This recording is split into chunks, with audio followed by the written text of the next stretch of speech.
is your Filipino radio experience in Las Vegas. PHLV Radio.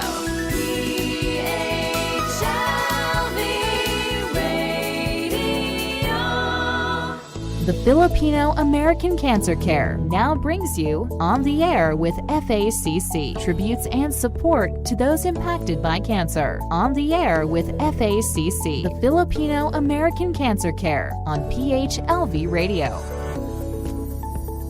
Good evening, ladies and gentlemen. Magandang gabi sa ating mga kababayan sa Amerika. Good morning, Philippines. Magandang umaga, Pilipinas.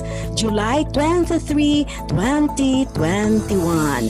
My name is Josie Moralidad Zaiman, President and Founder of the Filipino American Cancer Care. Welcome po sa ating programang On the Air with FACC, Filipino American Cancer Care. Siyempre, kasama natin from Las Vegas, Johan, ang ating producer and CEO ng PHLV Radio. Live tayo sa YouTube, Amazon Fire, and siyempre sa Facebook. By the way, bago ko ipakilala yung ating mga co-hosts, I would like to greet kasi gusto nila talagang batiin ko sila. Len Collis and Saiki, Jewel and King from Texas. Nandito sila ngayon sa Washington, D.C. and si Maggie Cabatuando. We had a picnic today. Now, ladies and gentlemen, I would like to introduce, bumabalik siya or nagbabalik ang isa sa mga co-hosts ng ating programa, our Executive Vice President and co-founder ng Filipino American Cancer Care. We would like to welcome Ed Logan. Hi, Ed. Josie and Emmerich. Welcome back. I know. I told you when I'm still breathing, I will come back. So, this is the chemo session. I'm now in round 6. So hopefully, 6 more rounds, but I'll be, God is great. So that's Everybody is asking me about you, Ed. And for the benefit of our followers and viewers, how are you doing now? Well, today, much better. It was only 2-hour chemo. So it's much. I lost 5 pounds for that 6th round. How I wish I'm going to lose 5 pounds. I know. But I'm always looking on the green pasture. So. Yes, and I think you're gonna be fine.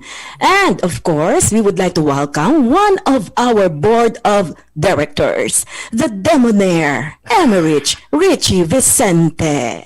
Ano? Wow! Good evening, everyone. Good evening, America, and good morning, Filipinas. Magandang umaga po sa lahat ng mga nakikinig sa atin. And yes, you're right. Tumpak na tumpak. Welcome back, Kuya Ed, and I know. I was gonna say the one of the saying that we're doing there, but keep going. You can do this. 6-1. How many more to go?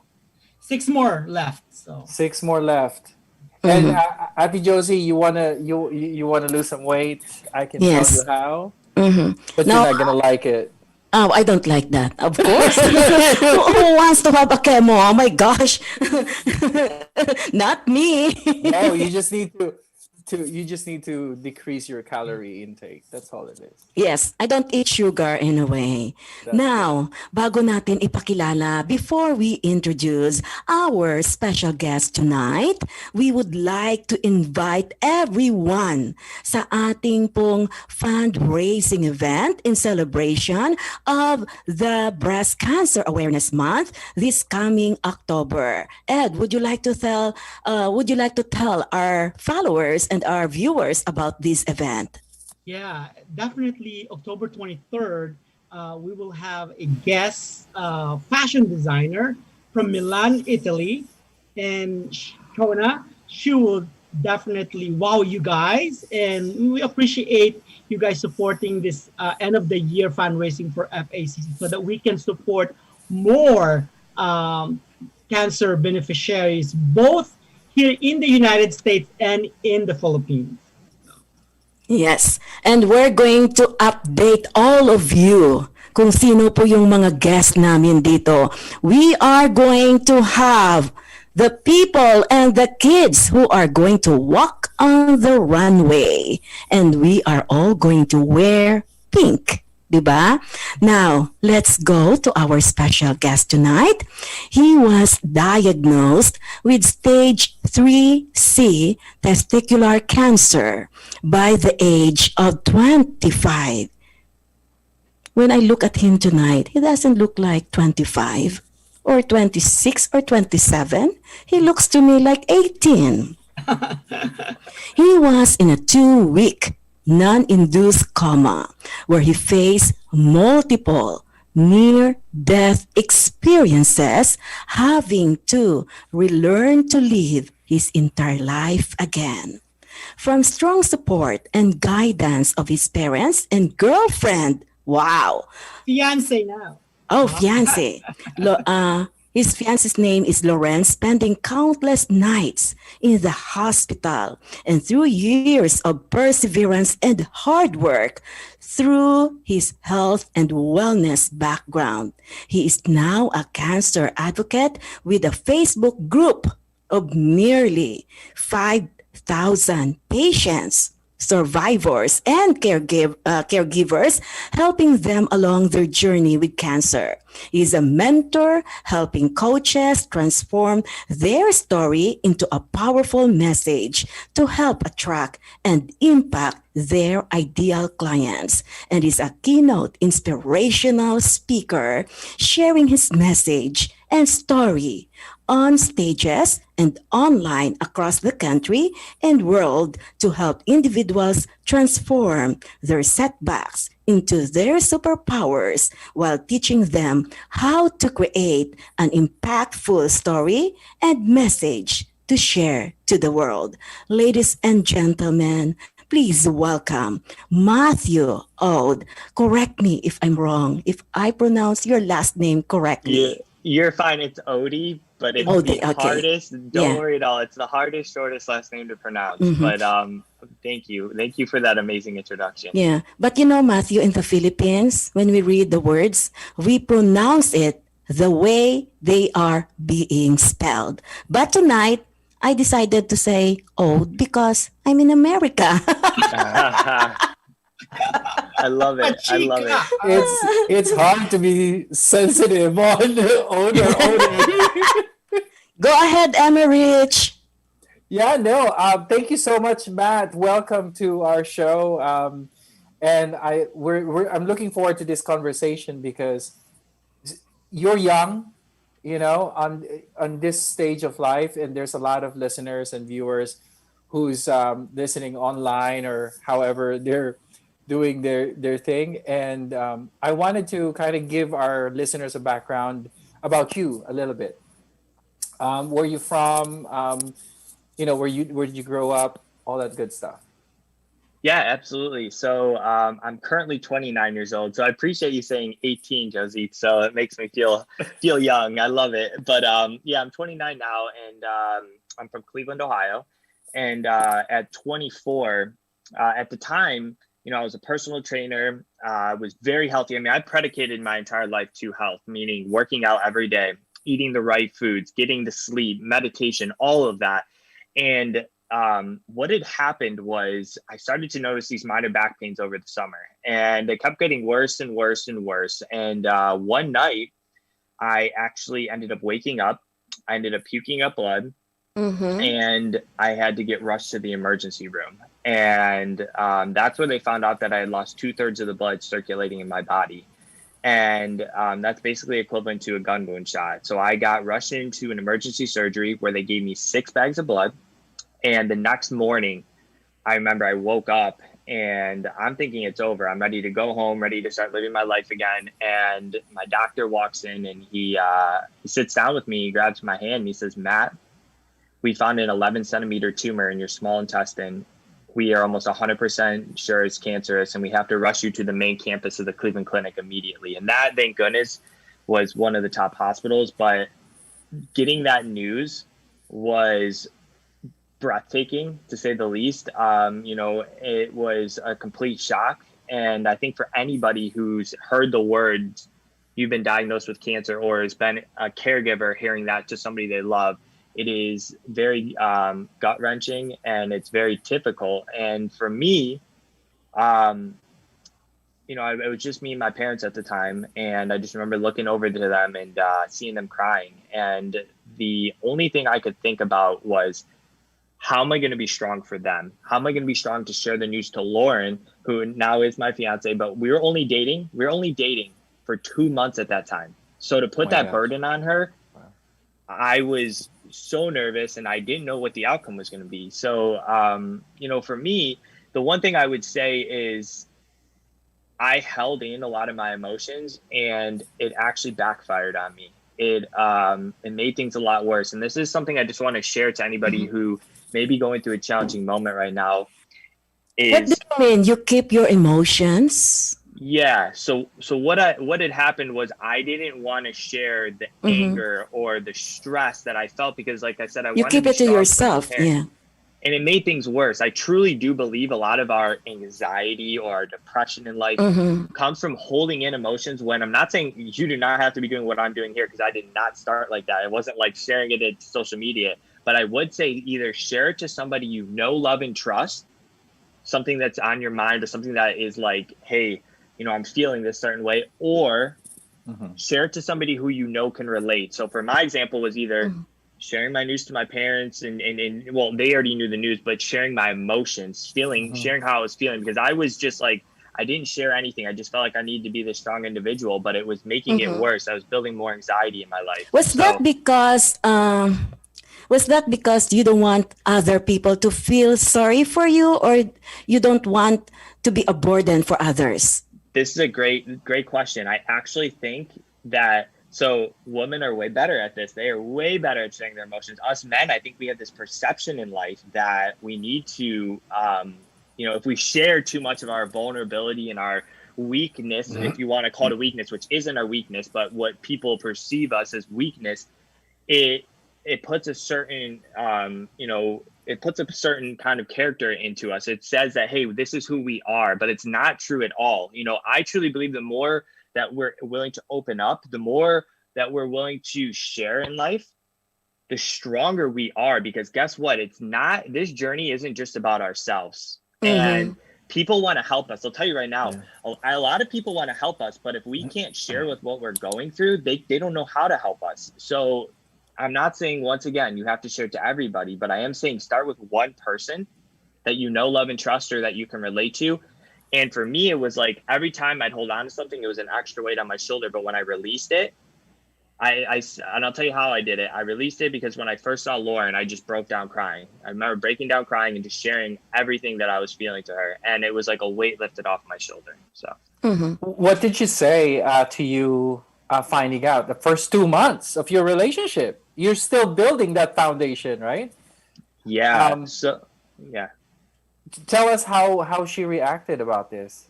Yeah. So she heard the news. So she came a couple days later. Once I got into the hospital, like they transitioned me from my local hospital to the Cleveland Clinic. And when a couple days in, she finally was able to arrive. And, she knew the news, but like when we saw each other, it was like we didn't say anything at first. And then all of a sudden, like I said, I was afraid that maybe she didn't want to be with me, but it was the total opposite. And I just remember her saying, like, whatever you need throughout this journey, I will be here to help you. And all of a sudden, I just remember hugging her and we started crying. And that right there was like everything to me, because I knew that I had the emotional support. I had that person that when things were going difficult, I could ask for help, and she was not going to falter. And I swear she was an angel sent down for me. So, I mean, there's a lot more stories that we can get to, but it was very, I don't know how to explain it. It was just nice to have somebody there to help me through that process. Tell us something about the background of Lauren. Yeah. So you mean before we were diagnosed, kind of? Yes.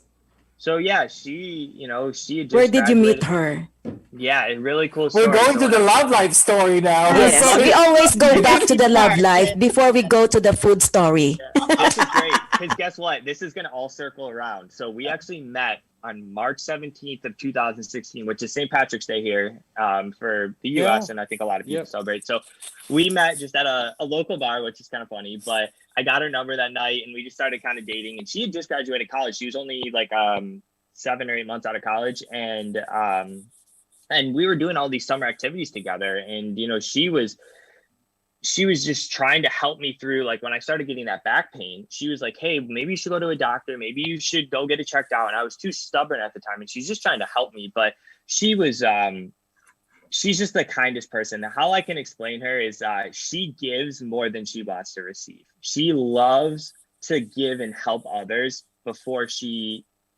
thinks about receiving anything from anyone else. And that's how she's always been for me too. She always wants to plan something. She always wants to have small surprises, and it's just really meaningful. And it's I love that. That's like one of my favorite characters about her, that it just, I can't explain. It's just, she's just such a kind person. So that's why I truly do believe when I was diagnosed that she didn't falter and say, wow, maybe I should leave. She genuinely, I think, just said, maybe this is part of my life where I need to give back and help him. And man, did she helped me. So Yeah. Mm-hmm. So where did you meet her? it was at just a local bar. It was we were out on St. Patrick's Day. Who I was with approached my- first, you or her? A friend connected us. We really weird. He didn't even know her either. He didn't even know her. So she was walking with her friends through like a kind of a crowded space, and my friend, I was on my phone at the time, and she was on her phone at the time, and my friend said, hey, maybe you two should get off your phones and talk to each other.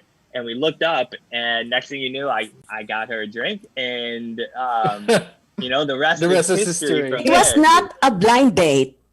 Not a blind date. It was not a It setup. an unexpected On a St. Patrick's Day.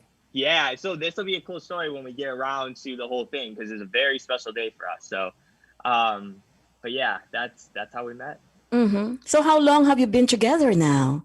It has been almost 5.5 years. So Not, I mean, we that we're say counting. Wow. Not that we're counting your age. but you already said your age. 2016, if you do the math, about 5.5 years now. So I'll tell you right now, she was bugging me a little bit at about 3 years to be getting married and stuff. So I think she, when I proposed and everything, just 2 weeks ago, actually, she kind of knew everything was coming. Congratulations. Thank you. I appreciate it. She already knew like things were kind of in play, when you're with somebody for that long and she's been waiting for that long. Is she already kinda listening? knew. Is she listening No, tonight? She's in Cincinnati. She's actually at a bachelorette party with her friend who's going to be getting married here soon. So, Wow.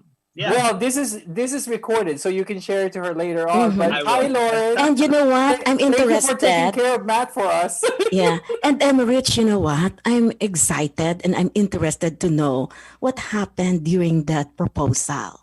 What That's motivated you to finally Where did propose you to her? propose? Where did you so- propose? What did you wear? What did you eat? What did you order? Emma I What- was wearing this. You want to know? I was wearing this. This is what I was wearing, was this nice polo. I had some white pants on, but it was actually, we're trying to it was my mom's birthday, and we did it at a winery, and we thought, oh, hey, she wouldn't think about it because we're going to celebrate my mom's birthday, which we were in a sense, but my mom already knew that I was going to propose to her, and she wanted me to, to kind of do it on that day. And I was like, yeah, this is perfect. So we get to that day, and Lauren literally asks me on that day, she goes, you have those nice white pants on. I hope they don't get dirty when you kneel down and propose to me. And I go, are you kidding me? And she was joking, kind of. She was like, hey, I was like 75% sure you probably were, because her parents were there, my parents were there, and that was it. And we're at a nice winery. But I'll tell you right now, when I did do it, she said it couldn't have been any better. And that's all I care about. We had a professional photographer take the photos and everything, which made a world of difference. And she was so happy that her mom, who had no idea, her dad, of course, I asked him, but her mom had no idea. She was so happy, and it was just such a great night. So that was kind of the whole experience. Awesome. Thank you for sharing that. And man, I'm so happy. This story is really, a special moment when you guys, enter another chapter of your lives together. So really appreciate that sharing to our listener.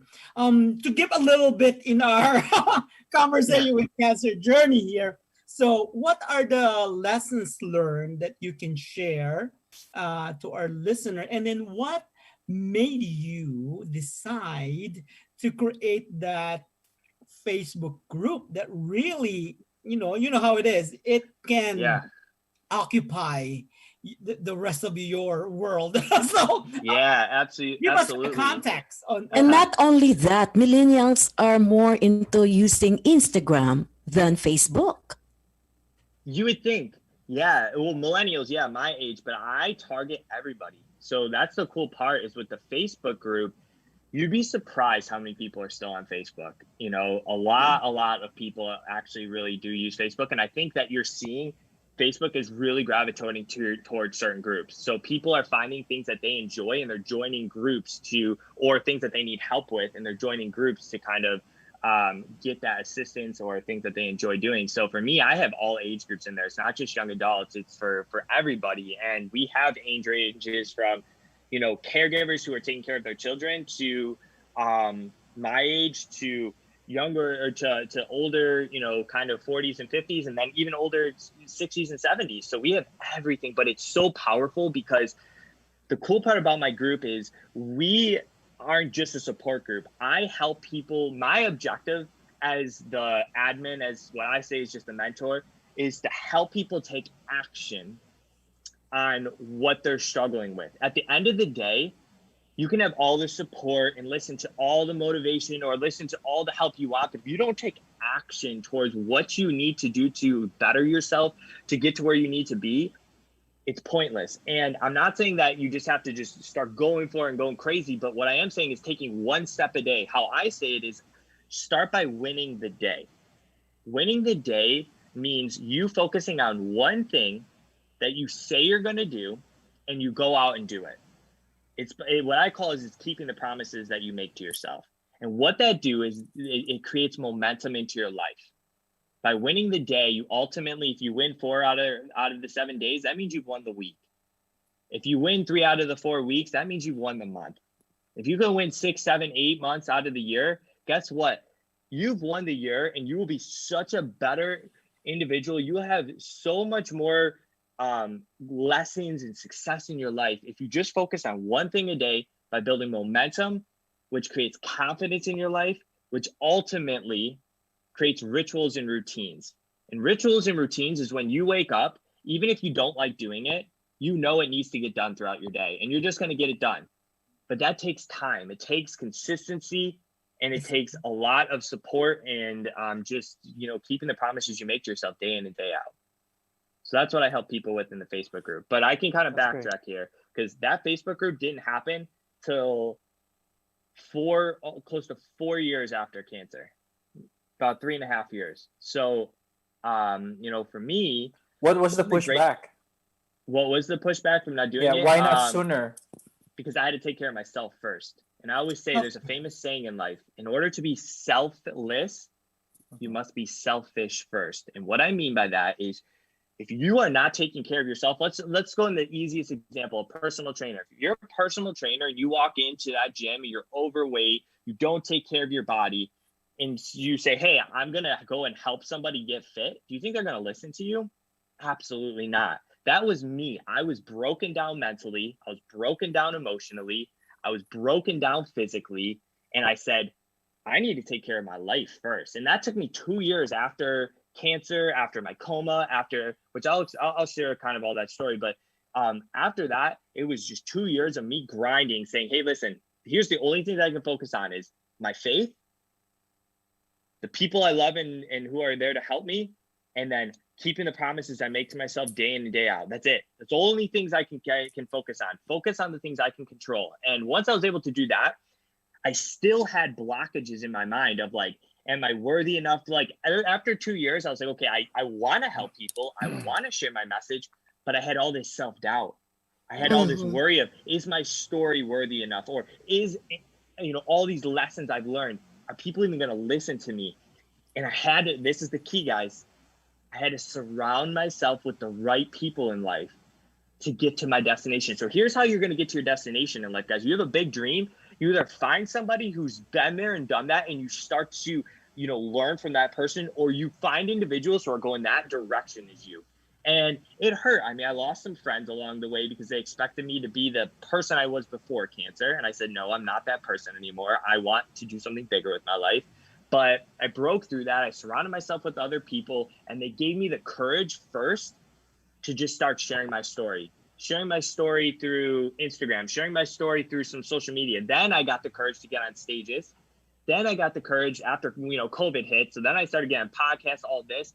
And then finally I said, okay, how do I monetize all this speaking into something more impactful? And that is when I said, let's start mentorship. Let me start cancer advocacy. How can I really dive into the cancer community? And I said, okay, I'm nervous as heck, but let's just start a Facebook group. And it took me, I'll tell you right now, when I had that thought in my mind, it took me 3 months just to get the courage to start the Facebook group. And I want to tell people this.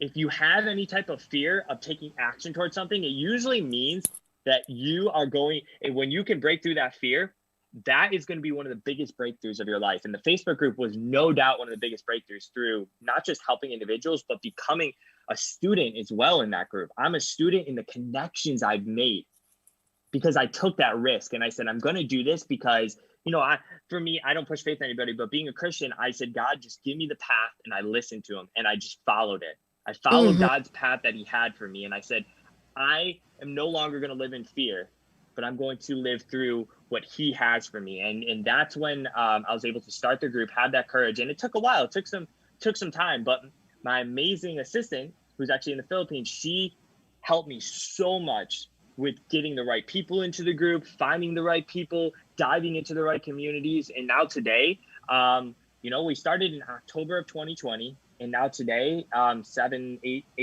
months later, we're close to 5,000 members in the group. And it is, I'll say this is one of the most fulfilling things I've been able to do with my life. And if I wouldn't have had the courage if it wasn't for the people in my life encouraging me to get to that. And Matthew, to be able to get, like, for example, if you have 1,000 viewers, that's a big achievement on Facebook, considering this company, they also censor some of the information, some of the videos, and any other shows on Facebook because they want to make money. But anyway, going back to your cancer journey, was there a time that you experienced depression? Yeah, there's plenty of times where I was ready to give up on myself. There was plenty of times where I blamed God. There was plenty of times where I, had this victim mindset. This is what I would say. And here's a famous saying that truly changed my life. And that is, everything in life happens for you, not to you. And here's what I mean by it. You can have the most unexpected, we're all going to face this. We're all going to face unexpected news. We're all going to face unfair circumstances in our lives, but it's not about the circumstance. It's how do you deal with the circumstance? And when I say everything in life happens for you, not to you, what I mean is when you start looking at life, if you were to look at life as why is this, for me, cancer happening to me? It is so easy to have a why me mentality. It is so easy to blame other people. It is so easy to have this pity party. But if I can just flip my mindset around and say, how is this happening for me? How is this a lesson? How is this making me a better version of myself? But more importantly, how is all of these experiences eventually allowing me to go out and use it to help other people who are going through similar situations? And I'm not saying that every day was, this is happening for me. There was really a lot of challenges, and that's where, once again, faith and support comes into play. But now, every time that I have a challenging moment, I truly, truly do look at it as a lesson. I truly look at it as like, I can look at my past and say, I could be in this spot. And it instantly brings perspective, instantly brings gratitude. But it took time, So I would say one of the biggest times that there's a couple times where I was ready to give up. Number one was directly in the middle of my chemotherapy. My 3-year-old puppy passed away because he was diagnosed with cancer about 6 months before I was. And for anybody who has a pet, it's like your best friend. But for me, battling this, and he was so young, and we were just like best friends together, and having him pass away, it literally was like losing a best friend. And I didn't want to go to chemo. I didn't want to do anything for a couple of days. And I realized very quickly that cancer was not just about me. And I realized that there was a lot of other people in my life that I was fighting this for. And I stopped with that victim mindset. And I said, just like I said before, what is one thing today that I can do to just get myself going? And that's what I did. And, I eventually persevered through chemo. And, where the next couple of times I was ready to give up on myself was definitely after chemotherapy. So I ended up having an 11-hour surgery to remove my tumor, to remove the rest of the cancer in my body. And what caused the complication was my tumor was actually wrapped around what was called my inferior vena cava. Now, your inferior vena cava is basically a central vein that goes from the bottom of your upper body to your heart. They had to have 4 surgeons to remove that vena cava, remove everything out of my body. And what had happened was my body went into what's called compartment syndrome. All my organs started to shut down. I had a ton of swelling in my body, and they ended up having to drain 7 liters of fluid out of my stomach. I ended up going to complete kidney and liver failure. I had a cone drilled inside of my head to relieve potential brain swelling. I had a catheter in my chest. I had a catheter in my neck because they thought I was going to be on dialysis for the rest of my life. And all of that caused me to go into a 2-week non-induced coma. And, if it's okay, I'd love to share a really powerful story of faith. If not, I don't Before you share that story about faith, we would like to dedicate a song for you from one of our young ambassadors at the Filipino American Cancer Care. And because we also would like to congratulate you for your engagement with Lauren. So here's a song from one of our young ambassadors, Charmaine Cabatuando. Stand By Me.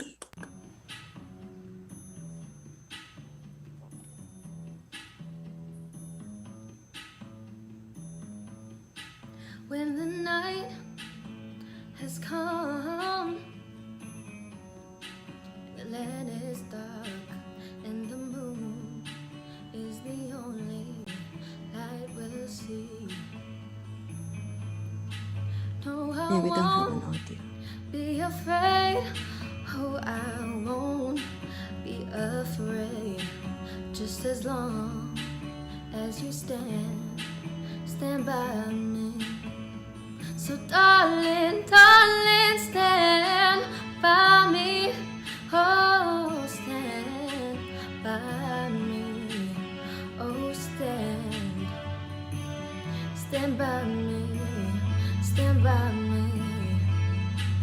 If the sky that we look upon should tumble and fall, or the mountains should crumble to the sea, I won't cry, I won't cry, no, I won't shed a tear. Just as long as you stand by me. Darling, darling, stand by me. Oh, stand by me. Oh, stand by me. Stand by me.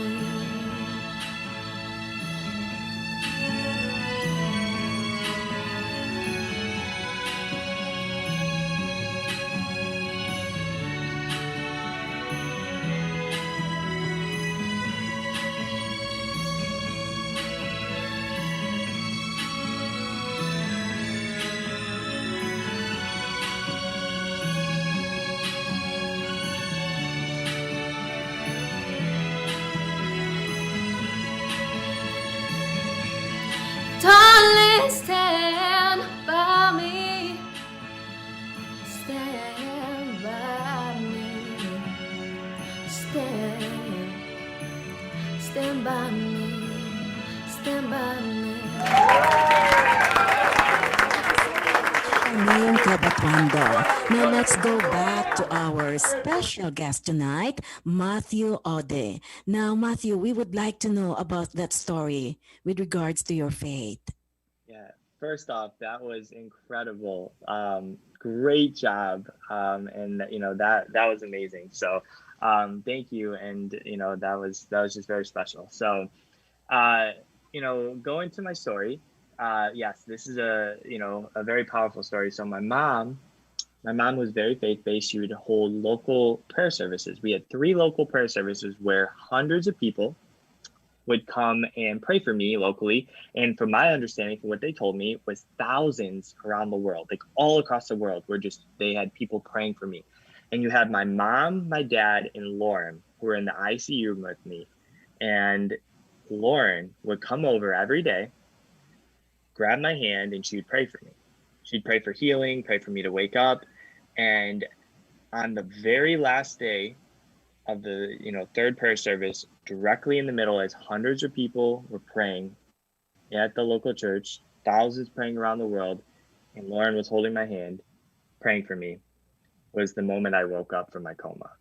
And I remember Lauren, she felt my fingers start to wiggle. She runs over to the ICU nurses and she goes, "I think Matt's awake." And they didn't believe her. They got the surgeon in, they started rushing in, and my eyes started to slowly open and my hands started to wiggle. And for me, that was a sign of God saying, "Matt, this isn't the end of your journey. This is just the beginning." How long were you in a coma? A little over 2 weeks. Mm-hmm. They had no idea when I was going to wake.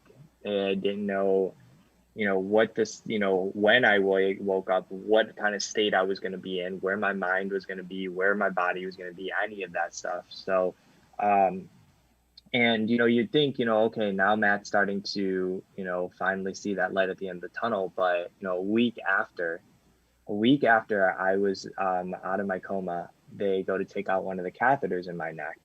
And as they go and do so, I have what's called an arrhythm heartbeat. It's a 0.01% chance of this happening. I end up going into cardiac arrest. They have to do 8 minutes of CPR to bring me back to life, and I fall into another 1-week coma. This time I've been in the ICU for over 3 weeks now, and actually almost close to a month. And I remember waking up, and when I woke up that second time, I couldn't move my hands, I couldn't move my feet, and it was one of the scariest moments of my life, because that is when I truly learned that I was going to have to rebuild my entire life again. And as you asked me, did you ever get depressed? Did you ever get down on yourself? That moment right there, for a little bit, I was extremely discouraged, but I knew that this was a life or death, circumstance, and I had no choice but to put I couldn't put one foot in front of the other, but I think the explanation, to just put one day at a time. And for 2 weeks it took me from laying in my bed to taking my very first steps again, with 4 different nurses involved. And eventually I was out of the ICU and into my final stages of recovery. And once again, thinking that you're going to see the light at the end of the tunnel. 3 days out of the ICU, they're about to ship me off to my final stage of physical therapy, and hopefully I'm getting out of the hospital within a couple of days. My stitches, which I had stitches from my surgery from my left hip to my right hip, bursted open, had to get rushed in. I'd already had 4 surgeries, by the way, because of all the swelling they had to drain. Going in for a 5th major surgery in about 40 days, and they had to do what's called an open wound surgery on me. They couldn't close my skin back up, so they had to put a football-sized mesh over my stomach, and I ended up back in the ICU room. And this is truly where I started to change my mindset. Here's what had happened. I woke up, my hands were tied to the bed, and I couldn't move. I had a breathing tube in my mouth as well. So for 2 days, they knew I was awake, but they didn't know I was strong enough to know what was going on. So for 2 days, I had to sit there, my hands tied to the bed, breathing tube in my mouth, and I had to just pray. And if I wasn't in rock bottom then, I was officially in rock bottom now. And I want to share this with anybody. For if you feel like you're in rock bottom, I don't want you to look at it as something negative. I want you to look at it as an opportunity to completely change your old version of yourself to start turning into the person you've always meant to be. And that right there was that turning point for me. That turning point of the only place you can go when you're in rock bottom is up. And I look at it as this analogy of like a slingshot. Every setback we have in life is just more resistance. I was diagnosed with cancer. I had all these surgeries. I was in a coma. I had this and that. One of these days, if you just never give up on yourself and you just keep pushing forward, that slingshot is going to go. And the more setbacks you have, the more challenges you've had, creates the more lessons that you can learn, the more breakthroughs that you can have in your life. And for me, I got up off that bed that day and I walked further than I had ever done previous to the ICU room, previous to the recovery room. And I was out of that second time in the ICU in a couple of days. And after over 50 days in the hospital, over 40 days in the ICU, I was released on the hospital on March 17th, 2017, exactly 1 year from when I met Lauren. And do I think that's a coincidence? Absolutely not. She stayed every day in that hospital, every day in that hospital. She had her birthday. We had Valentine's Day. She could have went out with friends, didn't do any of that. She would literally sleep at the hospital, wake up, go to work, come back, and just sit there. I couldn't talk for probably 45 out of the 50 plus days that I was in there. And to me, it was just an angel sent down for me. And I want to just share this real quick. And before, you have any questions or anything, is who is that person in your life that when you are going through the most challenging moments of your life, that they will be there for you? And for me, it was my parents and Lauren. And, a lot of times we can take that person for granted. It's very easy. I do it all the time. But if you can just recognize them today, I want you to send them a text message. I want you, if you live with them, I want you to tell them, or if you can just hop on a phone call, just tell them how much you appreciate them in your life, and just tell them one thing that they've done in your life, because not only is that going to make your day, but it's going to make their day so much better as well. Okay. Emmerich? I was listening to what you're saying, and it's coming back to me in the beginning of your story earlier. Have you thought about if Lauren wasn't there on that first few days that you were diagnosed and that you're laying on that bed, would you have this courage that you're still here? Would you have that fighting ability? I wouldn't be doing what I'm doing now. I'll say that. Half the reason I'm doing what I'm doing now is to give back to the community and make an everlasting impact. The other half is to show Lauren that you can take the greatest adversity of your life and turn it into the greatest blessing you've ever had. Amazing. And I want to do that for us, for our future children. And I'll tell you right now, I truly do believe I'd still be here, but I would not have any of the ambition that I really have. I mean, she was vital in my recovery process, especially when I got out of the hospital and had to recover as well. She was there every step of the way. So, and that's one thing. It's so important. The people around you is so important for your journey with this, especially you having stage 3C. I don't even understand that, stage 3 and then C. Mm-hmm. Yeah, it's A, B. So people will say stage 4 testicular cancer, and from my understanding, it's the exact same thing as stage 3C, because my oncologist told me, I said, my tumor markers were something that was unimaginable. And I said, right. Why wasn't I stage 4? And he said, we don't have a stage 4 here. He said, you just had the highest stage, which is stage 3C. So it's weird, but they go stage 1 A, B, C, stage 2 A, B, C, and then stage 3 A, B, C. And it's all just on how, intense the tumor markers are, where the cancer spread, things like that. Mm-hmm. As cancer victims, we always think about death, right? Whenever we get this diagnosis. What was in your mind during the time that the doctor, told you about your cancer diagnosis? Were you thinking also about death? You know, it might sound crazy, but I think because I was so determined to just get through this, that I was not going to let cancer literally take my life, that yeah, of course, everybody has death that goes on their mind. But for me, I realized really quickly that I used to have massive anxiety before cancer. Like when I was, 22, 21 years old, and I was able to overcome it. And the one thing I realized was if I let a certain scenario keep replaying in my head, eventually I'm going to just totally believe it. And that was with death. I said, yeah. So I said with death, if every time it popped up in my head, I said, I prayed, number one. And number two, if I needed to get it off my chest, I would just talk to somebody about it, and it would be a world of difference. So I did not let that control my mind at all. It came up, but it never controlled me. So. Ed. Yeah, Matt, being a cancer coach, in this world, they said that sometimes toxic positivity can also harm the cancer community and cancer survivors. So what do you think about the concept of toxic positivity? Does that exist or not?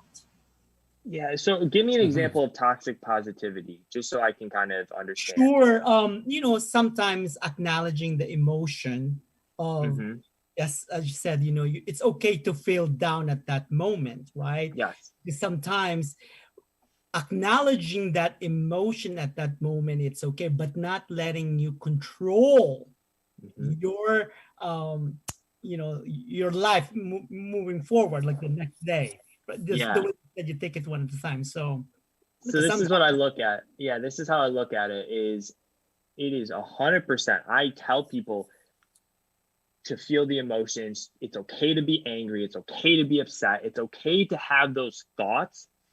But if we live in those situations, meaning instead of taking action, like this is why I created my Facebook group to help people say, okay, I understand you have these emotions, but let's take action to start taking control of them.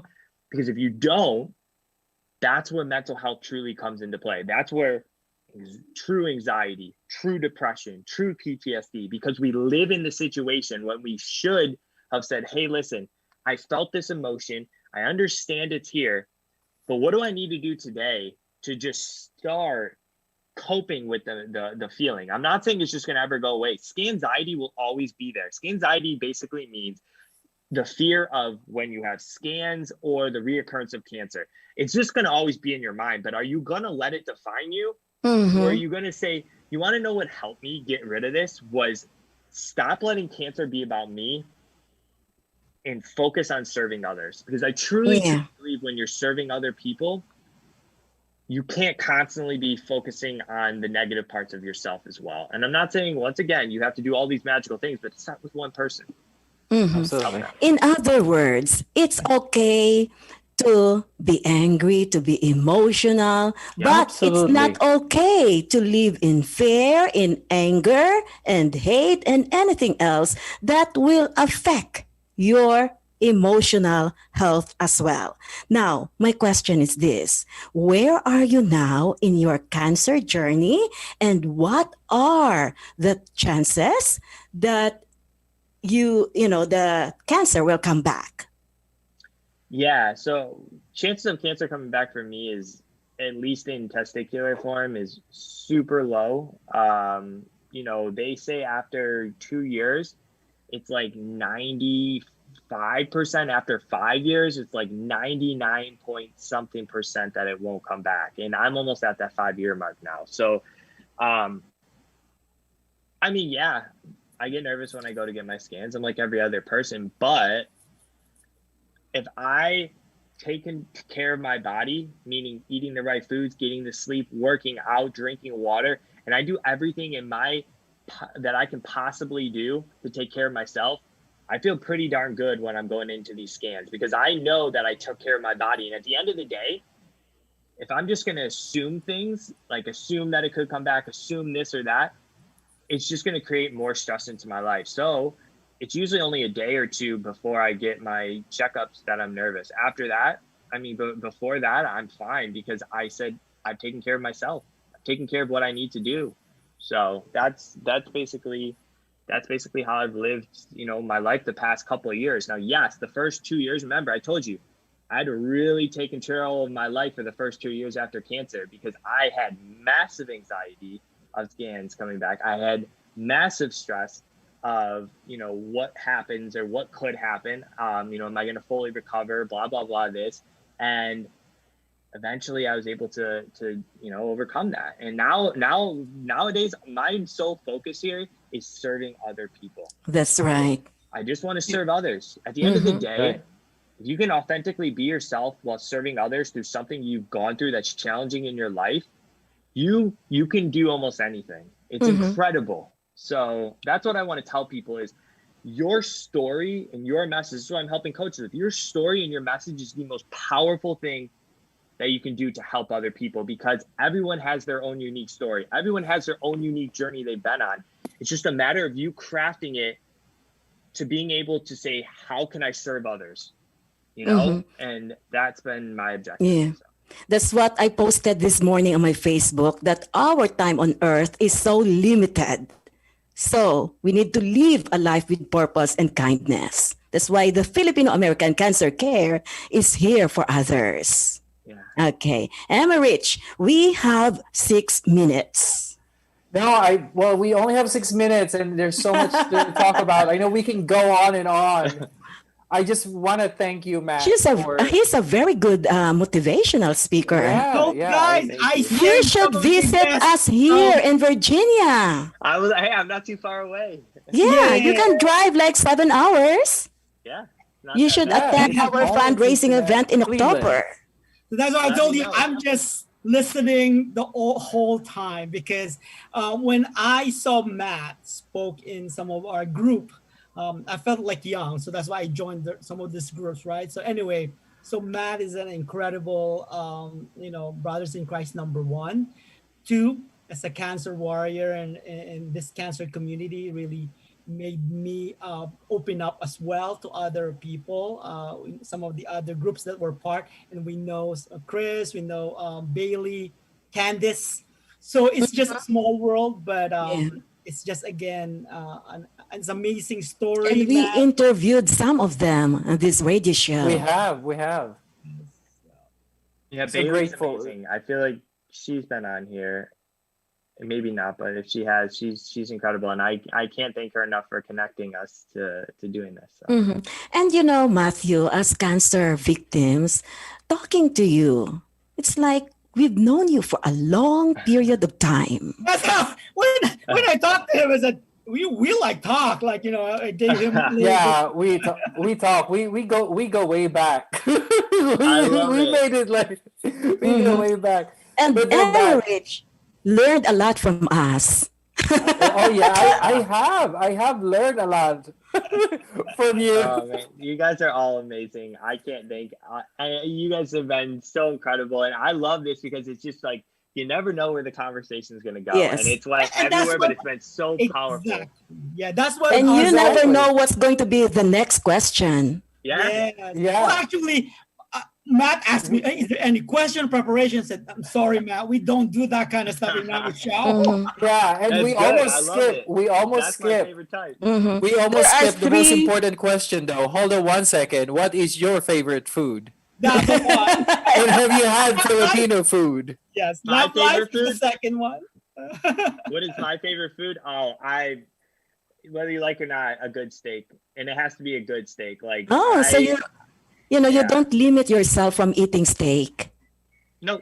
Me I mean, I too. don't eat it. I eat steak maybe 2 times a month. Yeah. So it's not like I eat it all the time. Yeah, But when yeah. when I do eat a steak, I eat a good steak. So it's like I would tell people this, like, being a personal trainer too.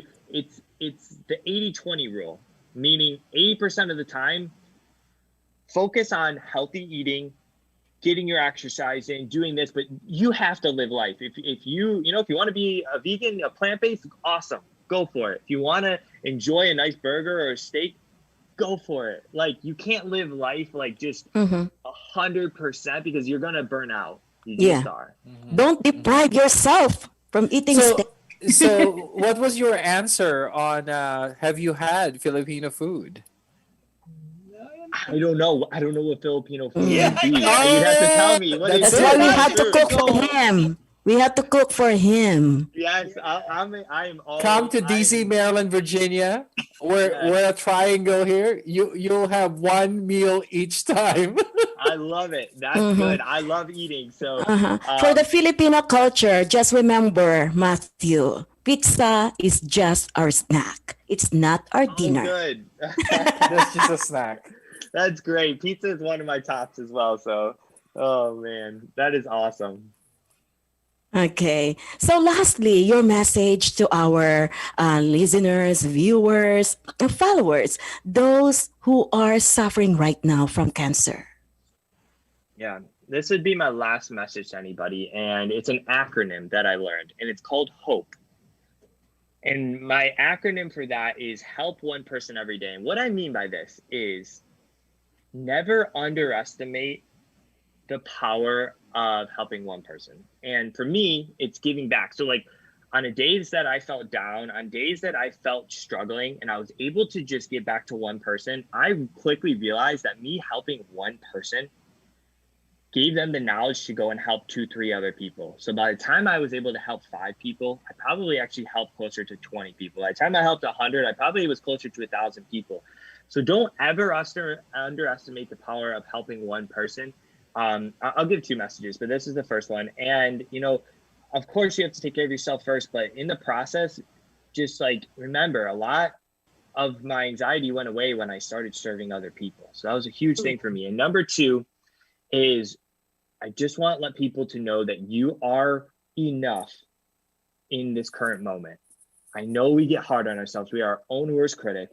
We can easily beat ourselves up. We can easily tell ourselves we're not worthy enough for X, Y, and Z. But I promise you, if you just keep pushing forward, if you just don't give up on yourself, your greatest days are ahead of you. The greatest lessons create the greatest opportunities, create the greatest days ahead, create the most, you know, fulfilling and meaningful days as well. So, you know, your adversity is molding you into something bigger. And I want you guys to really, really know that whatever you're going through, whether it's cancer or not. So. Thank you so much, Matthew Ode, for sharing your time and cancer journey here on our radio show on the air with FACC. See you again next week dito po sa ating programa sa PHLV Radio. Thank you so much. Bye. Bye-bye. Thank you, everyone. Nice meeting you, Matt. Bye. Nice meeting you guys as well. Thank you so much for having me. You are welcome.